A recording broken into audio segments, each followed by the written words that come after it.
Israel में हुए pager attack ने पूरी दुनिया में अब एक नए विश्व युद्ध की चेतावनी दे दी है। इजराइल हमास के बीच जारी जंग ने अब लेबनान को भी चपेट में ले लिया है। इजराइल की मिसालों ने लेबनान के लड़ाकों हिजबुल्लाह के होश उड़ा दिए हैं। पिछले दिनों हिजबुल्लाह और इजराइल के बीच, लेबनान के बीच, इन तीनों देशों के बीच क्या कुछ हुआ है, देखिए इस रिपोर्ट में।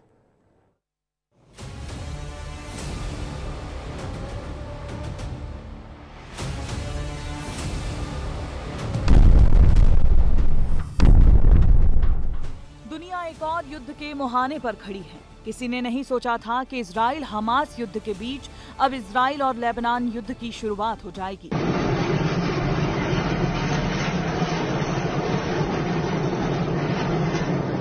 पिछले 8 दिनों में लेबनान और इजराइल के बीच हमले काफी बढ़ चुके हैं। 25 सितंबर को इजरायली हमले में 72 लोगों की मौत हुई। 24 सितंबर को बेरूत पर हमला हुआ जिसमें 6 मौतें हुई। 23 सितंबर को इजराइल ने 1600 ठिकानों पर हमला किया जिसमें 558 मौतें हुई।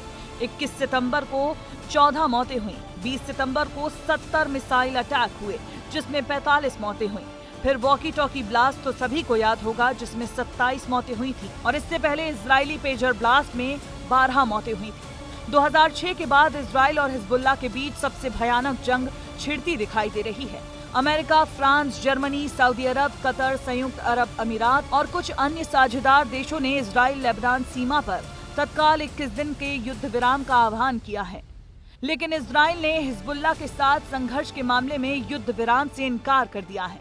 जंग लेबनान और इजराइल के बीच में चल रही है, लेकिन 3816 किलोमीटर दूर बैठे भारत को डर सता रहा है।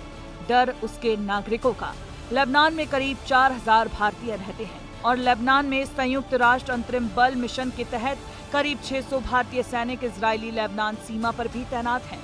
ऐसे में लेबनान में भारतीय दूतावास की ओर से एक बार फिर से एडवाइजरी जारी कर दी गई है जिसमें लेबनान की यात्रा न करने और लेबनान छोड़ने की भारतीयों को सलाह दी गई है। गाजा में इजराइल और हमास की जंग ने अब हिजबुल्लाह के बहाने लेबनान को भी अपनी चपेट में ले लिया है। भारत की ओर से लेबनान में भारतीयों के लिए जो एडवाइजरी जारी की गई है उससे साफ है कि वहां भारतीय सुरक्षित नहीं है। भारतीय दूतावास की इस एडवाइजरी से अंदाजा लगाया जा सकता है कि लेबनान इजराइल जंग किस तेजी से खतरनाक हो चुकी है। हालांकि भारत और लेबनान के रिश्ते की अगर बात करें तो दोनों देशों के बीच ठीक ठाक संबंध है। 1954 में लेबनान के साथ राजनयिक संबंध कर चुका है भारत। 2020 में कोविड के दौरान वंदे भारत मिशन चला चुका है जिसमें 3 स्पेशल प्लेन से लेबनान से भारतीय नागरिकों को वापस स्वदेश भेजा गया था। और सबसे बड़ी बात, आयात निर्यात की करें तो लेबनान को कई चीजें हम देते हैं और कई चीजें आयात भी करते हैं। भारत सबसे ज्यादा कैल्शियम फॉस्फेट लेबनान से खरीदता है। 2022 में $47 मिलियन का कैल्शियम फॉस्फेट खरीदा था। और लेबनान भारत से क्या खरीदता है वो देखिए। केमिकल, मोती, कीमती पत्थर, धातु, मशीनरी, कपड़ा और प्लास्टिक।